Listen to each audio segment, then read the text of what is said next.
Servus Thomas. Hi. Willkommen zu How About Your Moped. Jetzt geht es nochmal ums Getriebe. Und zwar haben wir ja beim Auseinanderbauen des alten Motors, den wir da hier jetzt mittlerweile schon schwarz lackiert haben, haben wir ein Getriebe gefunden, was geklappert hat. Eins. Das ist auch schön hin.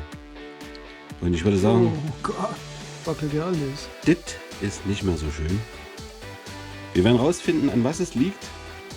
Also das Spiel geht gar nicht. Also das Getriebe ist durchgenudelt, auf jeden Fall. Wir gucken, ob es an dem Sprengling liegt, ob der sich verformt hat oder an was es dann im Endeffekt liegt. Gut, okay, also das müssen wir auf jeden Fall machen. Das nehmen wir nachher gleich noch auseinander. Weil also da muss man nicht mehr damit fahren, das klappert vorher schon. Und zwar hat merklich der erste Gang geklappert und der vierte Gang war auch schadhaft.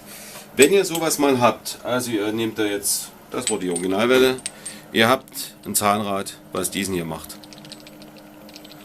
Das ist übel locker. Man hört es auch, wie das schön klappert. Dann nehmt ihr das mal her und guckt euch das mal innen an. Und zwar mal innen rein, wir gehen mal ins Licht, damit man das schön sieht. Da innen bilden sich Schleifmarken. Und wenn man hier innen mal durchfährt, merkt man, dass das alles total rau und scharfkantig ist.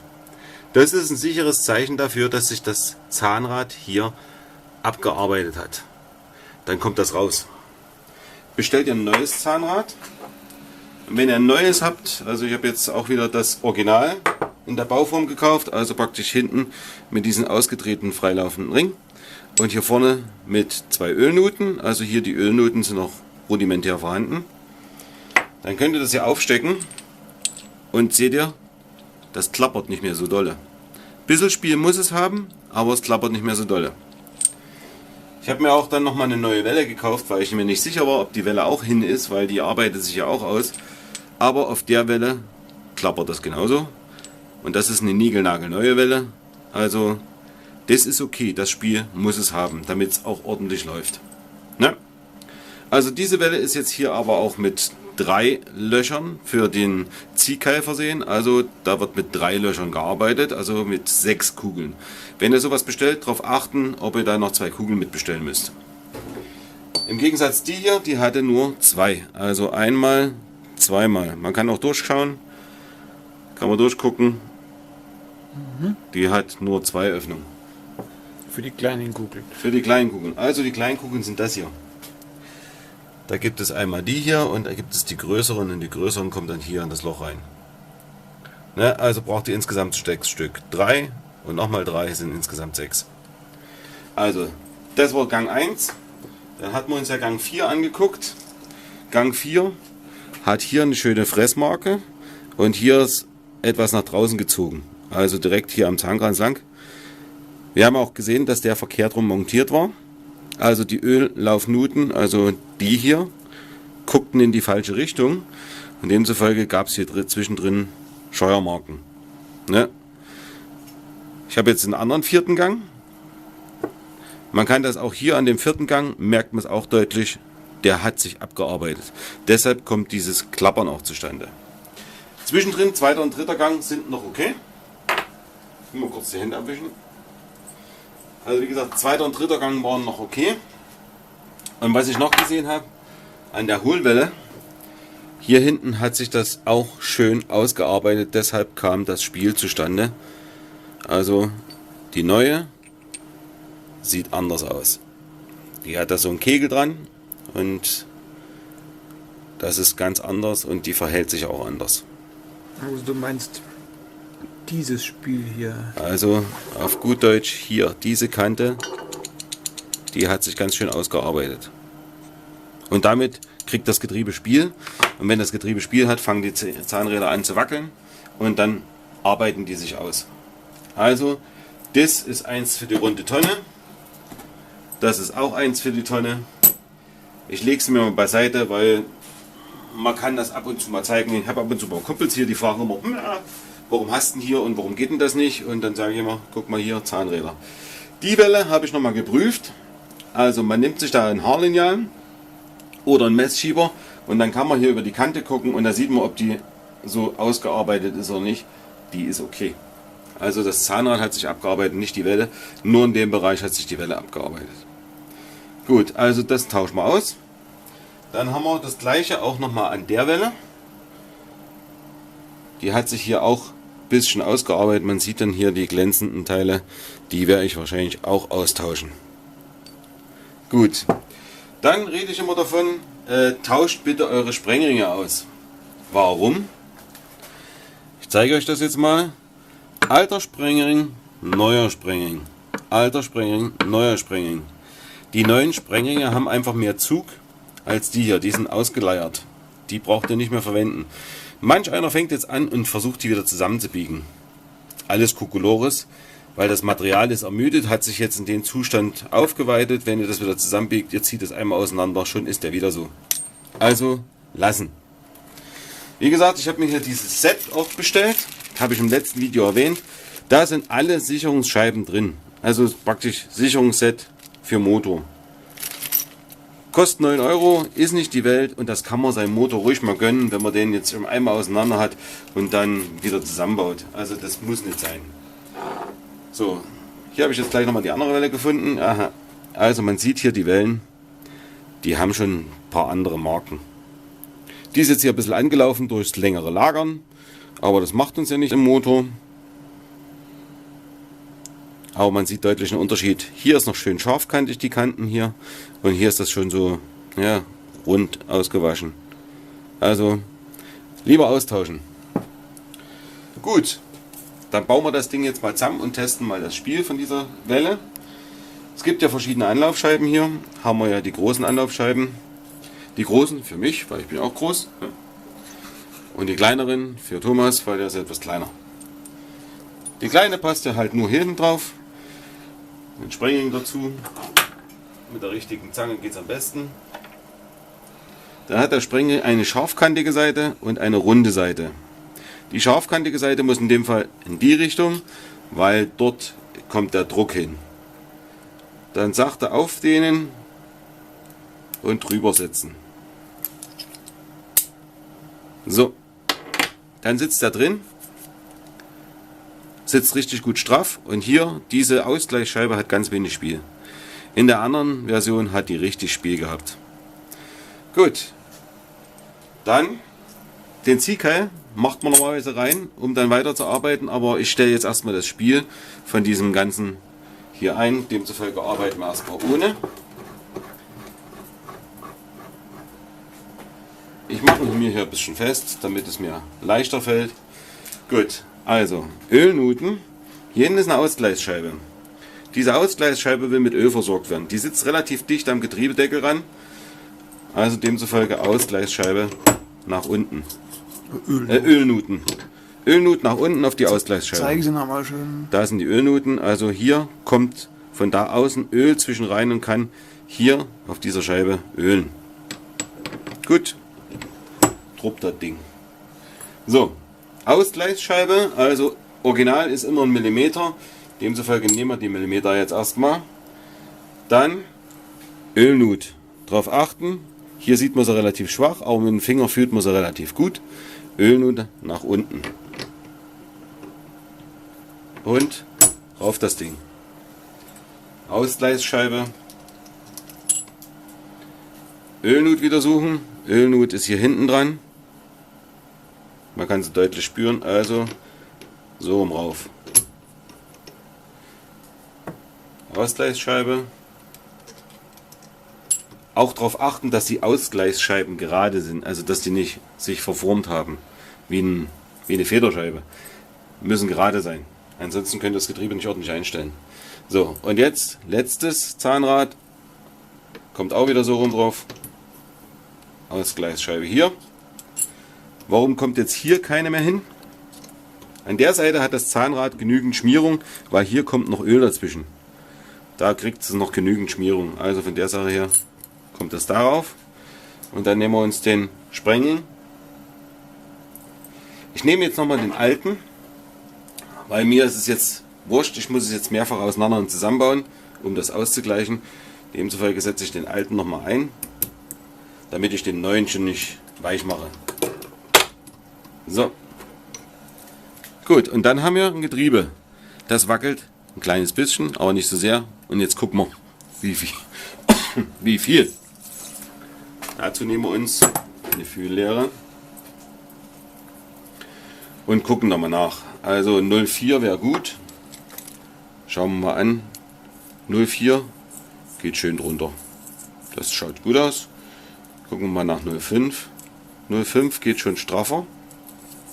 Deutlich straffer. Und 0,6. 0,6 geht gar nicht mehr. Also, ja, doch, ganz straff.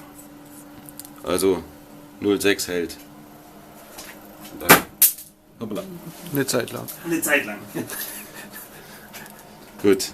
Also theoretisch könnte man jetzt hier eine 1,2er Scheibe noch einbauen. Die 1,2er Scheibe wird dann hier auf dieser Seite eingebaut. Dann haben wir ein Spiel von 0,4 eingestellt, das wäre gut. Und dann machen wir das auch mal. Nehmen wir die eine Scheibe noch mal raus.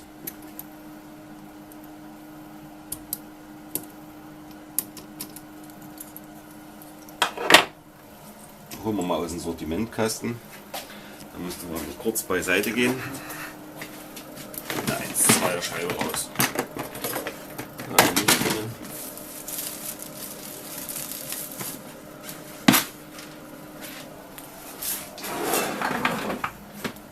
So. Da habe ich die letzten bekommen, die es irgendwie auf diesem Planeten gibt, glaube ich. Zumindest bei dem Hersteller. Ich habe alle 1,2er weggekauft und 1,4 und 1,6. Gut, 1,2er. Schauen wir uns an. 1,2. Im Gegensatz zu der hier 1,0. Also 1,0 habe ich hier zum Schweinefüttern. Das ist alles 1,0. Das brauche ich alles nicht mehr. Oh, du schleifst auf 0,6 runter und nimmst 2. Ja. So. Dann hauen wir die jetzt hier rauf. Nehmen wir nochmal den alten. Und prüfen nochmal das Spiel.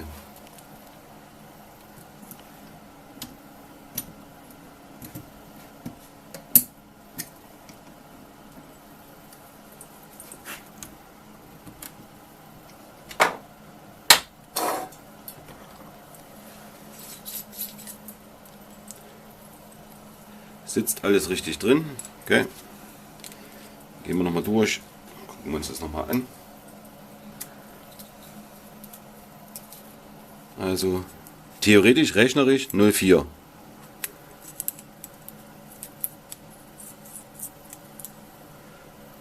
Ist jetzt okay.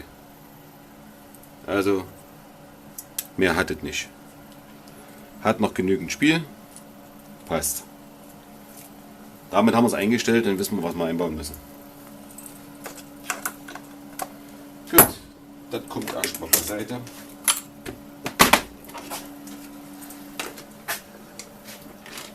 Mein eiskaltes Händchen. Die selbst aufräumende. Ach, soll ich was sagen, was wir vergessen haben hier? Macht aber nichts. Da gibt es die selbst herräumende Materialbox.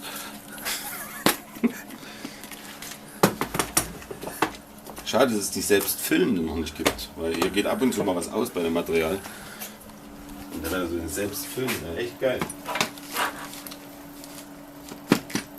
Mist, das hat mein Finger gesehen. Was? Das hat man mein Finger gesehen. Du kannst dich schon komplett zeigen, so schlecht siehst du nicht aus. So, also ein Alter, zwei Alter. 1. Gut. Um den ganzen Spaß ein bisschen besser Montage fertig zu machen, nehme ich immer Fett dazu. An der Stelle nicht vergessen. Ziehkeil rein. Weil sonst fallen die Kugeln durch. Man kann von vorne anfangen. Okay. Also ein Ziehkeil mal auf der Stelle rein. da gibt es ja so ein Spezialwerkzeug. Ein Tool. Ja, das haben wir letztens hier auf dem Tisch liegen gehabt, gell, beim Auseinanderbauen. So, kurze Zwischenmusik. Blam, blam, blam, blam. Da da di da da di da da di. Blam, blam, blam, blam ist fertig. Also, wenn man das, wie das in der Simson-Anleitung gemacht wird, haben die hier so einen Rundstahl, den die einfach reinstecken. Der Rundstahl ist so gemacht, dass man hier mit dem Zahnrad auch noch drüber kann.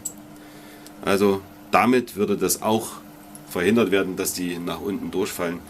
Und dann kann man den Ziehkeil einfach so wieder reinschieben und hat das Ding hier draußen. Was ist das für Material? Ich habe dann eine Algenstange hergenommen. Die war gerade griffbereit. Ein 8er Durchmesser reicht vollkommen. Weil das hier ist ja auch bloß nur ein 8,5er, 8,7 der Durchmesser. Also von der Sache her reicht aus, damit das nichts passiert. Können wir auch mal jetzt so machen. Dann seht ihr das gleich mal, wie man das so macht. Also einmal fetten. Jedes Loch irgendwie ein bisschen mit Fett versehen, damit es dann klebt. Das Fett wächst dann wieder raus. Da braucht ihr keine Bedenken haben, das funktioniert. Das machen wir gleich mit.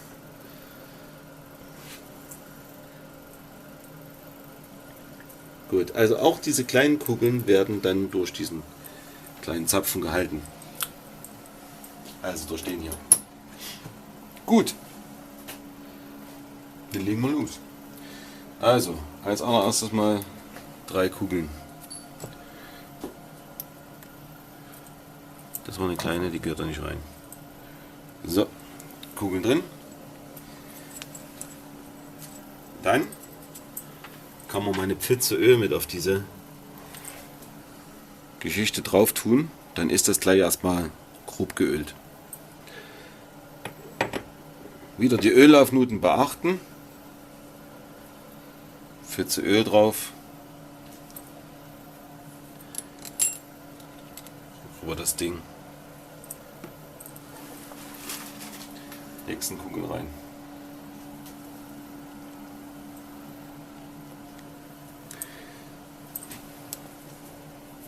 Gut.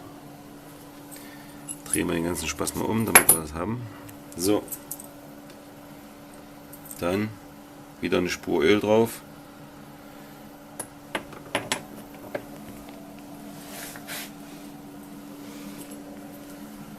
Eine Ausgleichsscheibe. Egal, wen man da ölt, die Scheibe oder das Zahnrad, ist wurscht egal. 1, 2, 3.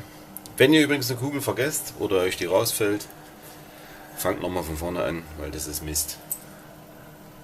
Eine zu wenig funktioniert nicht. Weil das ist sozusagen die Kraftübertragung. Die Kugel wird durch diesen Ziehkeil, mit diesem Ring hier, wird die Kugel hier in diese Öffnung gedrückt. Und damit ist das Getriebe sozusagen blockiert. Also die Kugeln haben auch einen Abrieb. Müsst ihr auch mal ein bisschen mit drauf achten. Wenn die Kugeln stark angegriffen sind, wenn die nachher porös sind oder sonst irgendwas, darauf achten, dass ihr die nicht nochmal nehmt, sondern einfach mal eine neue Kugel kauft. Ne? Also da sind sie drin. Diese kleinen Kerben hier sind für diese kleinen Kugeln. Das ist nämlich dann halt für den ersten Leerlauf, 2., 3. und 4. Gang.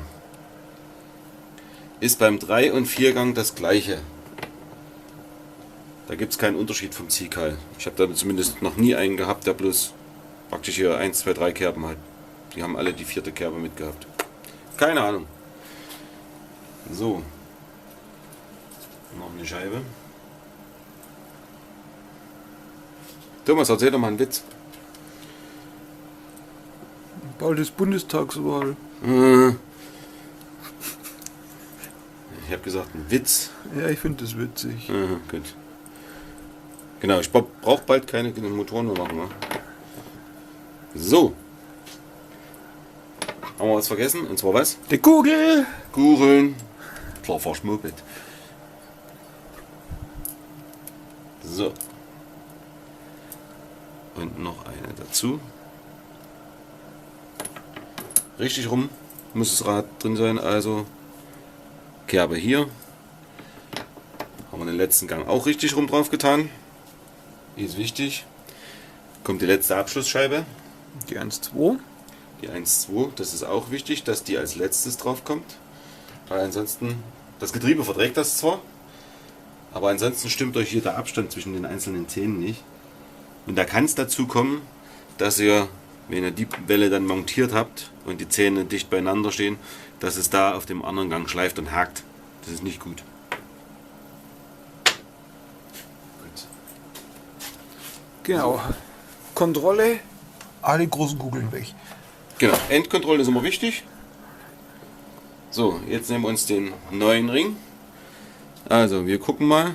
Das ist eine runde Kante, das ist eine scharfe Kante. Die scharfe Kante jetzt in Druckrichtung, also nach oben. Auf der anderen Seite haben wir sie genau andersrum reingesetzt. Wegen weil. So. Schon ist das montiert. Klar, und wenn man von vorne anfangen will, zieht man jetzt den Keil raus. Richtig. Dann fängt man definitiv von vorne an. Genau. Aber das läuft schön.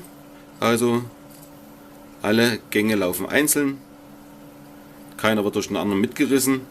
Ist auch nochmal so ein Indiz dafür. Also wenn ihr das dreht und die drehen sich urplötzlich alle mit, dann ist es zu straff eingestellt. Ja, also das funktioniert gut. Sehr schön. Sind wir mal zufrieden.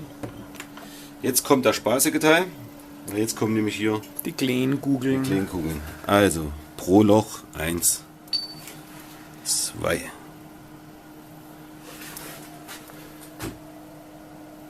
Eins,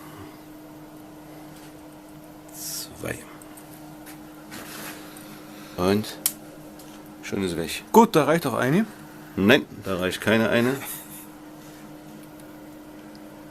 Ne, die suchen wir. Ich habe auch schon gefunden, wo es ist. Geben wir den Fuß hoch.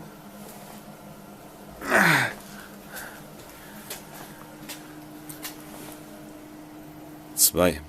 So, sind sie alle drin.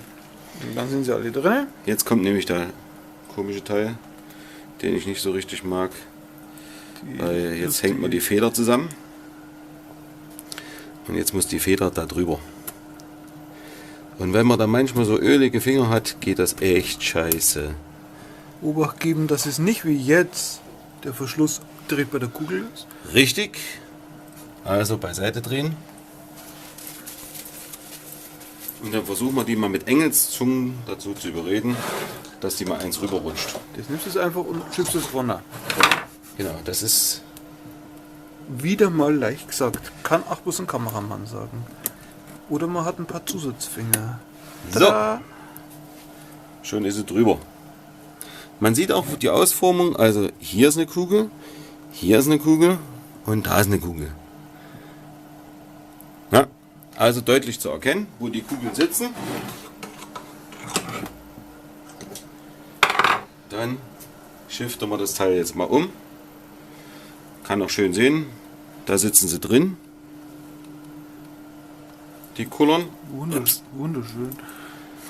Und jetzt schieben wir das mal mit dem Kollegen hier mal einmal durch.